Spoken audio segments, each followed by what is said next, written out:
594 sa AM Band. Ito ang CMN Malaybalay. DXDB.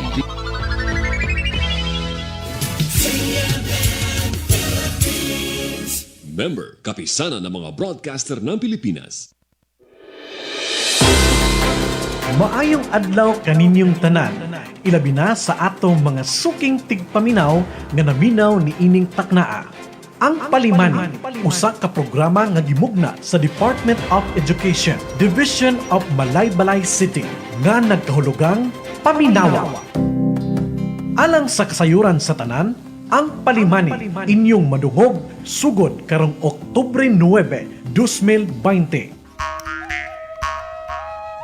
Para sa kinder, paingon sa grade 6, inyo kining madungog matag una og ikatulong Biyernes sa bulan. Alang sa kinder o grade 1, inyo kining madunggan alas 10 paingon sa alas 10:40 sa buntag. Para sa grade 2, alas 10:40 paingon alas 11:20. Og sa grade 3, kini madunggan alas 11:20 paingon sa alas 12 sa udto. Para sa grade 4, madungog kini alauna paingon alauna 40 sa hapon. Sa grade 5, alauna 40 paingon sa alas 2:20. Og para sa grade 6, alas 2:20 paingon sa alas 3 sa hapon. Alang usab sa grade 7, paingon sa grade 12, inyo kining madungog matag ikaduha og upat nga Biyernes sa bulan sa susamang takna. Palimani.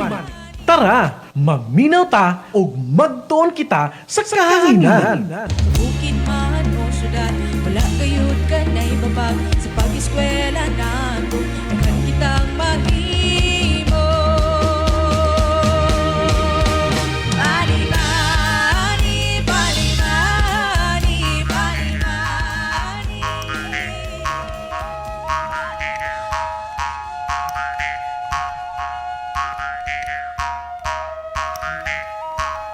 Palimani,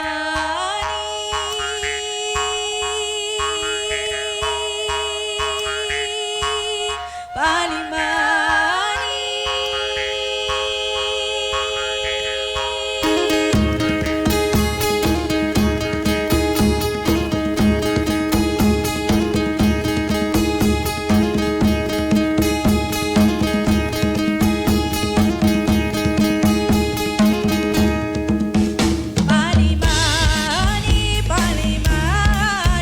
palimani.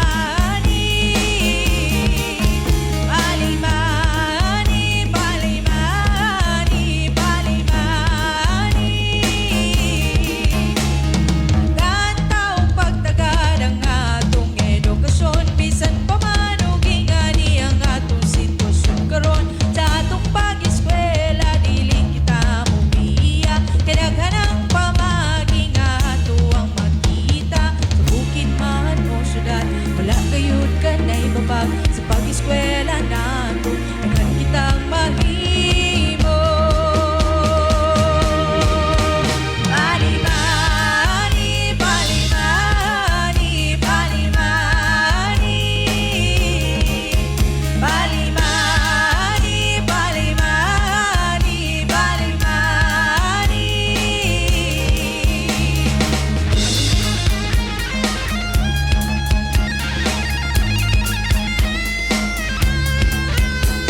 Abri na ang estasyon kay mohatag mig impormasyon. Bahin kini sa mga pamagi nga ikaw magkatuon. Sinagtag nga programa kita karon mamati na. Sige na pagandam na, kay karon pagasugdan ta.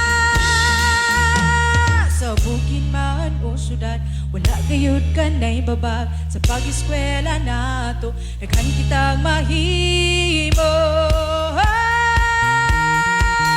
Palimani, palimani, palimani. Palimani, palimani, palimani.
ang Division of Malaybalay City. Radio-based instruction, distance learning program. Palimani. Palimani. Palimani. Palimani. Kini madungog matag Biyernes, alas 10 sa buntag, paingon sa alas 12 sa udto, ug sa susamang adlaw, kini padayon nga madunggan sa alauna ngadto sa alas 3 sa hapon. Diri lang sa DXDB Radyo Bandilyo, Palimani. Tara, magminaw ta o magtuon kita sa kahanginan. Palimani. Palimani, palimani, palimani.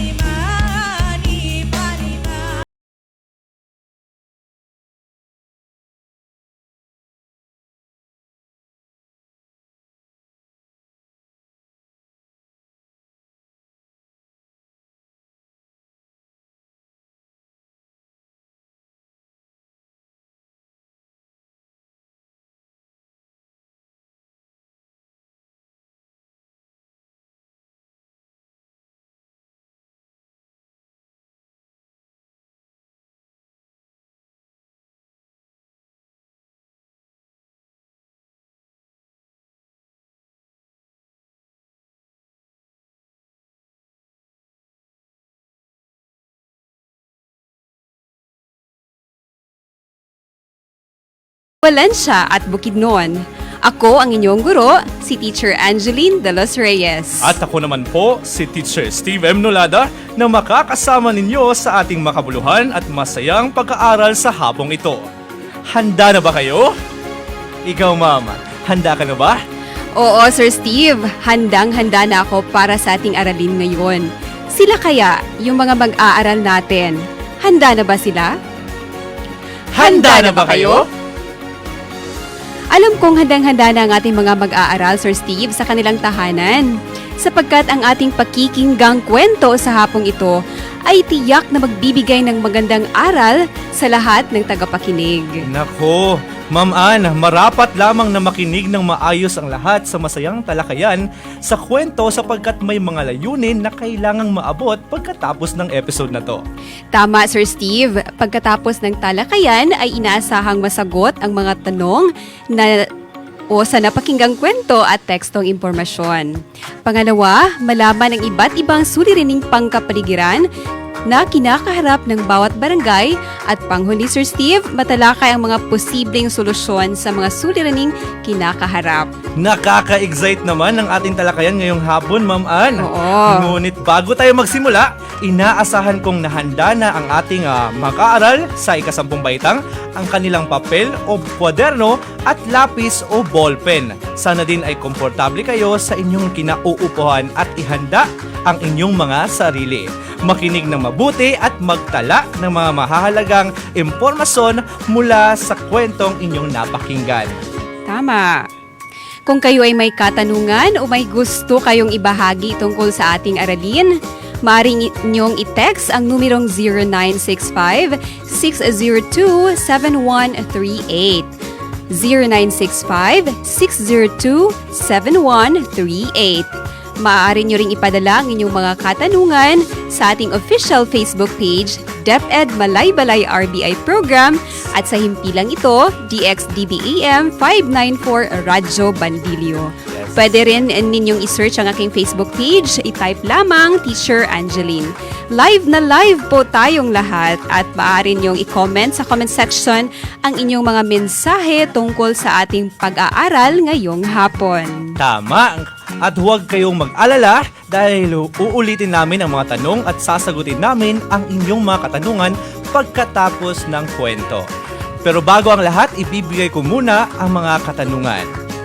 Una, ano ang mga suliraning pangkapaligiran ang nararanasan ng barangay Matulungin? Uulitin ko, ano ang mga suliraning pangkapaligiran ang nararanasan ng barangay Matulungin? Ikalawa, para sa iyong sariling pananaw, paano masusolusyonan ang mga nabanggit na suliraning pangkapaligiran? Uulitin ko, para sa iyong sariling pananaw, paano masusolusyonan ang mga nabanggit na suliraning pangkapaligiran? At ikatlo, kung magpapatuloy ang mga nabanggit na suliraning pangkapaligiran, ano ang maaaring mangyari sa buhay ng mga tao? Uulitin ko, kung magpapatuloy ang mga nabanggit na suliraning pangkapaligiran, ano ang maaaring mangyari sa buhay ng tao? Ma'am Ann, nasasabik akong simulan ng ating episode ngayong hapon. Nako, lalong-lalo na ako, Sir Steve. Mga mag-aaral, handa na ba kayo? Kung handa na, makinig muna tayo sa isang napakagandang awitin na pinamagatang Masdan mo ang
Magandang awit naman nun, di ba ma'am? Ann? Oo.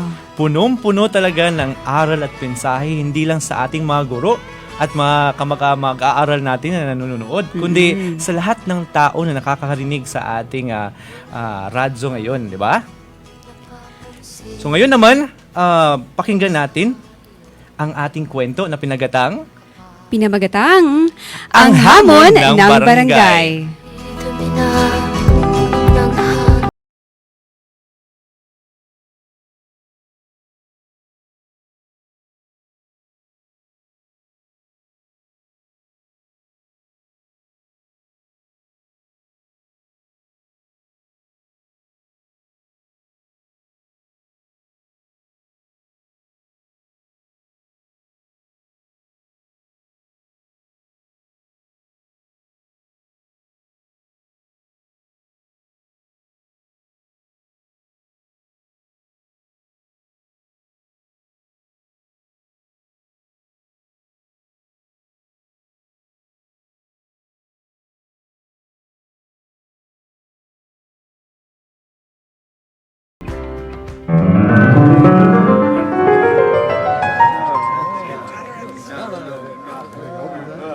Magandang araw sa lahat. Sinong gustong maunang maglahad ng inyong mga naranasang isyong pangkapaligiran sa ating lugar? Ako po, Kapitan. Sige, ikaw Purokwan Leader. Ang aming naranasang suliraning pangkapaligiran ay ang suliranin sa solid waste, na kung saan nagkaroon ng mga basurang nagmula sa mga tahanan at komersyal na establishmento. Nakikita sa paligid, nagmula sa sektor ng agrikultura at iba pang basurang hindi nakakalason. Ganun ba? Sige, pag-usapan natin yan mamaya. Ikaw naman Purok 6. Ang amin na ring naging suliranin ay ang pagkasira ng mga likas na yaman at sa suliraning ito, unti-unting nauubos ang mga likas na yaman, dulot ng mapang-abusong paggamit ng mga tao.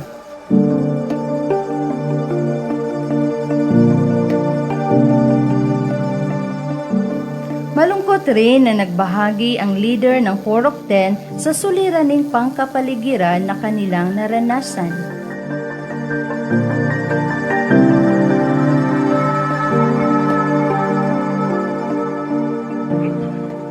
Hindi rin madali ang epekto ng climate change sa aming pamumuhay. Ito ang patuloy na pag-init, ang madalas at matagalang kaso ng El Nino at La Nina. Pagkakaroon ng malakas na bagyo, pagbaha, pagguho ng lupa, tagtuyot at forest fires o pagkasunog ng gubat.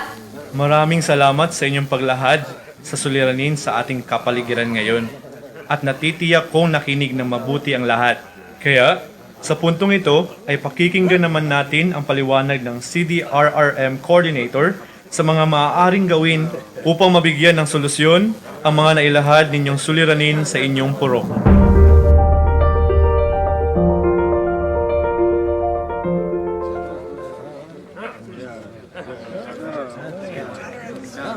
Narito ang mga maaari nating gawin upang mabigyan ng solusyon ang mga nailahad ninyong mga suliranin. Sa solid waste, may maraming paraan tayo kagaya ng proper waste segregation at pagtayo ng material recovery facility. May mga lugar din na nagpapatupad ng best practices tulad ng no segregation, no collection. Para naman sa pagkasira ng likas na yaman, unang-una ay ang pagbabawal sa illegal logging at iligal na pagmimina. Datapwat, makikiisa ang mga mamamayan sa tree planting activity ng barangay tungo sa pagpapanatili sa kalinisan ng kapaligiran. Nang sa ganun, mababawasan ang epekto ng climate change sa buhay ng mga tao.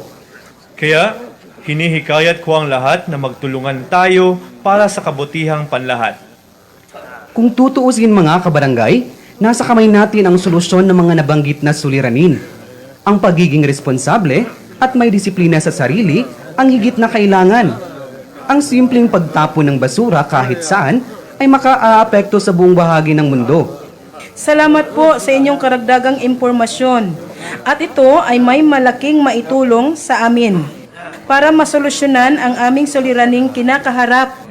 Ito rin ang pumukaw sa aming sarili para magkaisa at magtulungan para sa maayos at ligtas na pamayanan. Ako ay natutuwa at umaasa na simulan natin ang pagbabago kahit sa simpleng paraan lamang.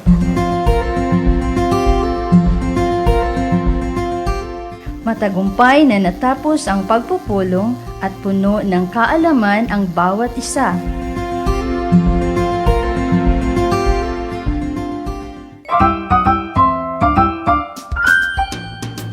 At dito nagtatapos ang pagsasadula. Natitiyak kong may napulot kayong kaalaman sa araw na ito na magagamit ninyo sa pang-araw-araw na gawain. Bilang pagsusuri sa inyong natutunan, sagutin sa inyong papel ang mga sumusunod na katanungan.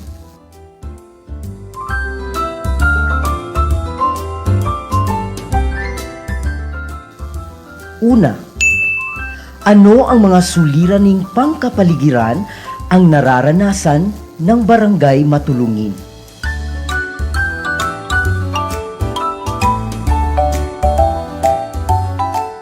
Pangalawa, para sa iyong sariling pananaw, paano masolusyonan ang mga nabanggit na suliraning pangkapaligiran?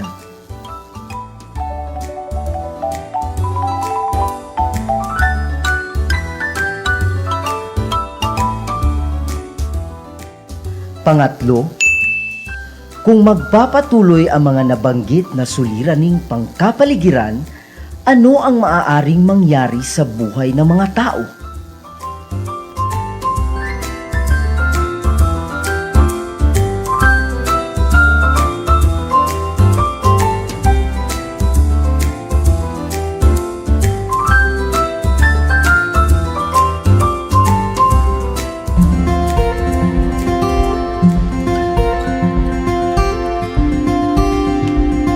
Ayan, punong-puno ng impormasyon ng ating kwento ngayon, Ma'am Ann. Iba't ibang aral yung aking natutunan mula sa kwento tungkol sa mga suliraning pangkapaligiran, epekto ng climate change at paano ito masusolusyunan. Oo, tama yan, Sir Steve. So, kanina, narinig natin ang isang napakagandang awitin, di ba, Sir Steve? Yes, Ma'am. Ang pinamagatang masdan mo ang kapaligiran. So, ito'y patungkol sa ating kapaligiran na ngayon patuloy at kasalukuyang nagbabago. Ika nga, ang kalikasan ay parte ng ating buhay. Ngunit kadalasan ng ating mga ginagawa ay sumasalungat rito. Tama yan, Ma'am Ann. Kahit na dito galing ang ating pang-araw-araw na pangangailangan, ay patuloy pa rin ang pagsira natin dito. Kahit ito ang ating sandigan, lubos pa rin ang pag-aabuso natin dito. At kahit ito ang buhay natin, alimoy wala ng pakundangan ang pagkuha at pag-angkin ng yaman nito na pansarili lamang. Diba? Oo, isang malaking check yan, Sir Steve. Ano naman kaya ang naging damdamin ng ating mga mag-aaral sa pakikinig ng awiting Masdan mo ang kapaligiran? Maaari ba naming malaman? Ibahagi mo na yan dito sa ating text line 0965-602-7138. O di kaya ay mag-chat sa ating Facebook page sa DepEd Malaybalay RBI program kung ikaw ay naka-live stream. Sir Steve, ayon sa kanta at sa mismong ating nakikita sa paligid, marami na nga ang nagbago sa ating kapaligiran. Ano ang mga linya sa kanta na tumatak talaga sa iyong isipan at bakit? Okay. Salamat, Ma'am. Yung mga linya na tumatak sa aking isipan. Ito yung mga linya, Ma'am, na alam naman nating lahat na totoong nangyayari. Una, kay dumi na ng hangin, pati na ang mga ilog natin. Ikalawa, masdan mo ang tubig sa dagat, dati kulay asul, ngayon naging itim. Pangatlo, bakit di natin pag-isipan ang nangyayari sa ating kapaligiran? Hindi na masama ang pag-unlad kung hindi nakakasira ng kalikasan. Tama. Ikaapat, darating ang panahon, mga ibong gala ay wala nang madadapuan. At panglima, masdan mo ang mga punong dati ay kay tatag, ngayon namamatay dahil sa ating kalokohan. Diba, Ma'am? Oo. Lahat na yan ay totoong nangyayari sa ating kapaligiran.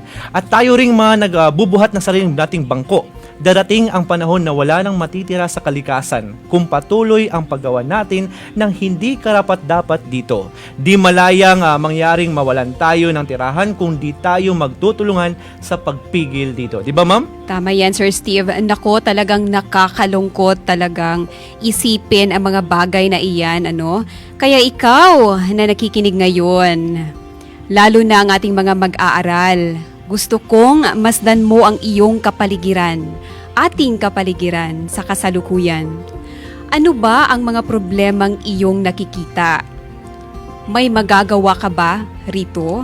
Tama ka dyan, ma'am. Lahat tayo ay may magagawa para sa ating kapaligiran. Gusto naming marinig ang inyong obserbasyon at ideya. Maaari mo itong ibahagi sa pamamagitan ng pag-text sa ating text line sa numerong 0965-602-7138. Uulitin ko, 0965-602-7138. O di kaya mag-chat sa ating Facebook page sa DepEd Malaybalay RBI program kung ikaw ay naka-livestream. Okay? So habang hinihintay natin ang ating mga learners, mga viewers sa kanilang mga mensahe, Sir Steve, ano ba yung natutunan mo mula sa kwento? Okay, ma'am, yung natutunan ko mula sa kwento ay yung pagtapon, 'di ba? Pagtapon ng basura sa tamang basurahan, Oo, diba? lalagyan. Tapos marami pa yun, ma'am, mga tulad ng pagiging responsable, pagiging disiplina sa sarili. Yun, ma'am. Okay, eto pa sir, ang mga suliraning pagkasira ng ating likas na yaman. Yung patuloy na pagputol ng mga punong kahoy sa kagubatan, Sir Steve, di ba? Yes. Ngayon, kapag patuloy itong ginagawa ng tao nang hindi pinapalitan ng bago, ay naku, sigurado akong malaking dagok talaga at panganib ito sa mga tao. Tama ka dyan, ma'am. Tama ka dyan. Kasi kung hindi po tayo marunong magdisiplina sa ating sarili, tayo lang po ang mapapahamak sa huli. Di ba, ma'am? Okay. Yes, Sir Steve. Mabuti na lang at mayroon tayong programang panradyo. Itong Palimani. Napaka-informative talaga ng programang ito at natutunan pa rin ng ating mga mag-aaral ang araling ito. Tama. Ngayon, basahin natin kung merong mensahe ang ating mga viewers, mga mag-aaral. Meron ba? Okay, so wala pa rin habang naghihintay tayo, sir. Di ba kahapon pumunta ka sa, saan ba yun? Binisita mo ang isang punong barangay dito Yes, sa lungsod ng Malaybalay. Ma'am Ann, alam mo ba kahapon? Oo. Binisita ko ang isang barangay dito sa ating lungsod sa Malaybalay. At gaya din ng pinag-usapan ng mga purok leaders sa kwento, ay naitanong ko din sa kanya ng personal kung paano o ano ang mga suliraning pangkapaligiran na kinakaharap nila. At alam mo ba kung anong sinabi nila? Ano, Sir Steve? Ang isa sa mga suliranin na kinakaharap nila ay ang basura. Oo. Yung hindi tamang pagtapon. Nung hindi tamang pagtapon ng basura kasi tinatapon lang daw kahit saan. Kasi marami daw mga outsiders na hindi marunong magtapon ng basura sa kinalalagyan o sa tamang basurahan. Mayroon ding mga basura na hindi na isesegregate ng maayos. So alam mo ba kung anong paraan ng barangay na to? Ano? Ang kanilang paraan ay hindi nila kukunin ang basura kapag ang basura ay hindi na isesegregate. Okay, mabuti yun. Isa sa kanilang paraan yung pagdisiplina sa kanilang kabarangay. At nagkakaroon din sila ng clean-up drive, ma'am, once a month. Yan ang nangyayari. At isa pa, nagtatanim din sila ng mga puno sa gilid ng sapa twice a year. Di ba? Nakakatuwa, ma'am? Okay, talaga namang napakabuti at napakaganda ng ginawa ng punong barangay na iyan at ang kanyang mga kasamahan. Wow na wow. Ako naman kahapon, Sir Steve, binisita ko rin ang isa sa mga punong barangay dito sa lungsod ng Malaybalay. At gaya din ng sinabi mo, Sir Steve, na isa sa kanilang problema ay ang segregation o paghiwa-hiwalay ng mga basura. Kung kaya ang naging solusyon niya rito, Sir Steve, ay magkakaroon ng citation ticket. So, tinatawag nating fines ang sinuman na hindi mag-segregate ng kanilang basura ay mabibigyan ng kaukulang penalty. At isa pa na problema, Sir Steve, dagdag pa ng punong barangay na sabi niya, sa kanilang barangay walang spirit of bayanihan. Naku, nakakalungkot.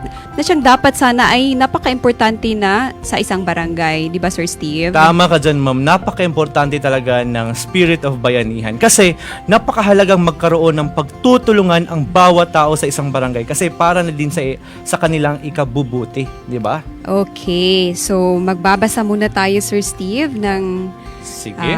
mensahe. May text dito from 322. Magpapabate pa pala sila. Sana kami ng komunidad sa Kandiisan, mga teachers sa Kandiisan Integrated School na malugod na sumasabay sa ating programa ng dibisyon. Salamat po. Salamat sa pakikinig. At pati na rin kay Hana Daniela Patiga Muñez na sinabi niya yung no segregation, no collection policy. Maraming salamat. Wow, that's nice. Yes.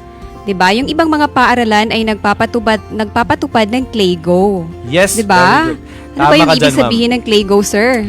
Ang Claygo ay nagpapahiwatig ng clean as you go. Okay, that's nice.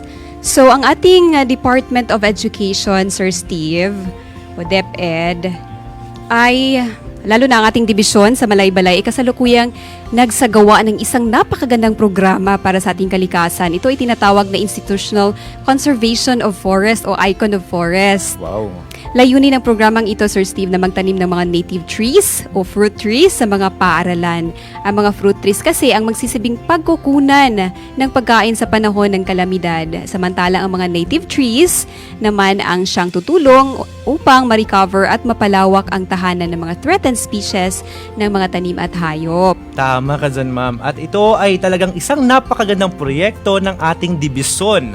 Dibisyon ng Malaybalay. Saludo po kami sa mga personnel ng Malaybalay City Division na pinangunahan ng ating mahal na Schools Division Superintendent, Dr. Victoria V. Gazo.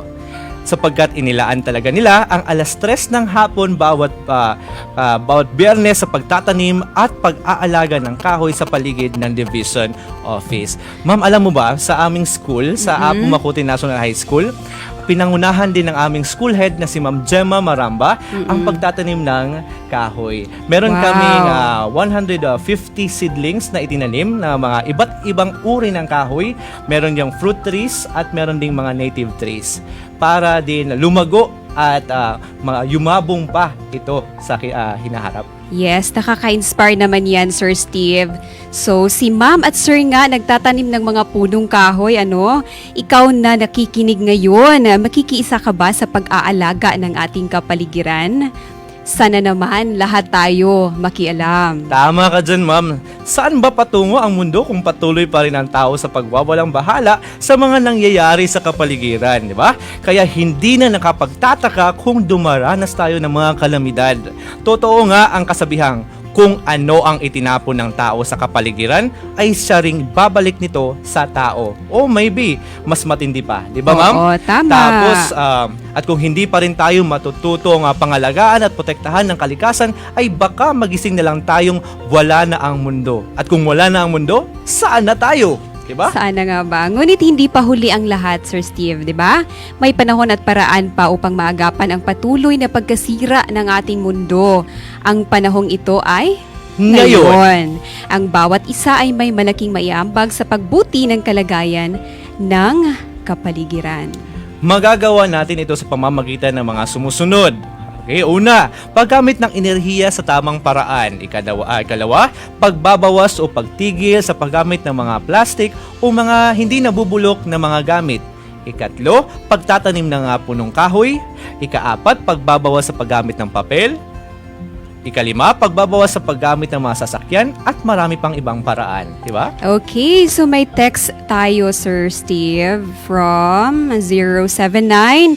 Hello, good PM. Listening here at Sangkanan, Manolo Fortich. Wow! Hello, Thank you Jan. po. Thank you very much. Hello, Jan. Interesting topic.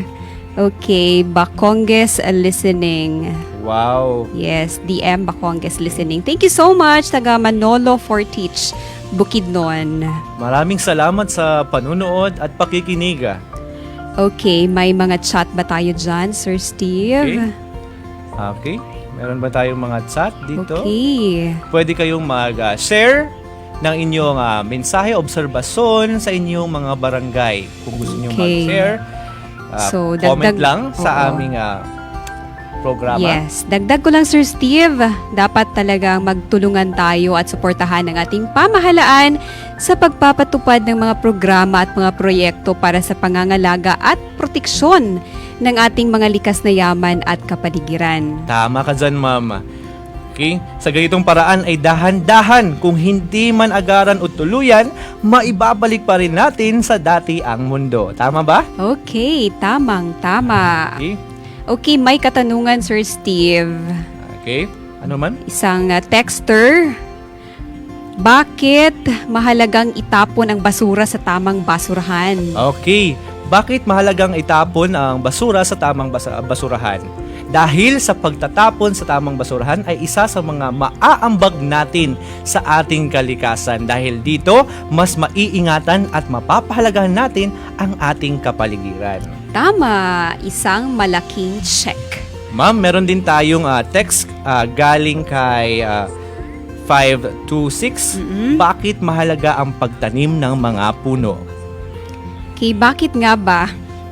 Ang pagtatanim kasi ng mga puno, Sir Steve, ay mahalaga sapagkat ang mga puno ay maraming naidudulot na maganda at tulong sa ating kalikasan. Tama. Kasi, 'di ba, ang mga kahoy at ang mga halaman ang siyang nag-a-absorb ng mga carbon dioxide, 'di ba? At dagdag ko pa lang, ma'am, ay yung pagtatanim ng puno nagsisilbing tagalinis ng hangin ito, 'di ba? Nakakaiwas ng landslide o pagguho ng lupa, 'di ba? Tapos tahanan ito ng maraming hayop, dapat tawag nating putulin ito. At nakakatulong ito sa mga baha. Tama ba? Tamang-tama, Sir Steve. Okay? So ayun, isang napakagandang episode ang ating natalakay ngayong hapon. Kaya naman mga mag-aaral, tandaan na ang kalikasan ay dapat pangalagaan. Isipin, mahalin, dahil ito'y ating kayamanan. Tama ka dyan, ma'am, at huwag kalimutan na sumunod at respetuhin ang mga health protocols ngayong panahon ng pandemya. Napakasayang araw naman na naman ang natapos, di ba, Sir Steve? Tama ka dyan, Ma'am Ann. Kaya ngayon, dito na lang muna hanggang sa muli.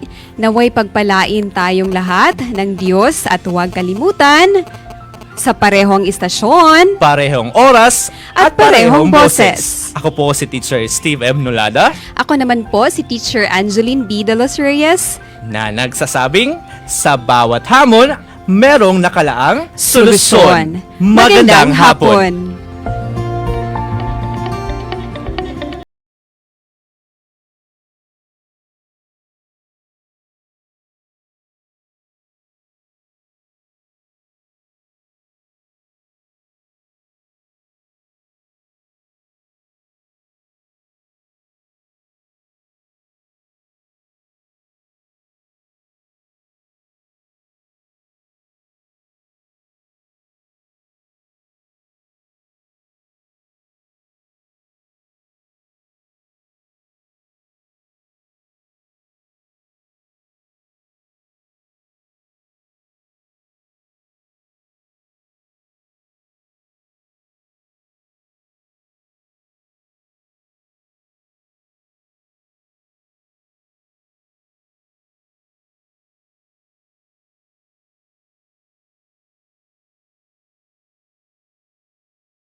Inyong nadungog ang Pangimani.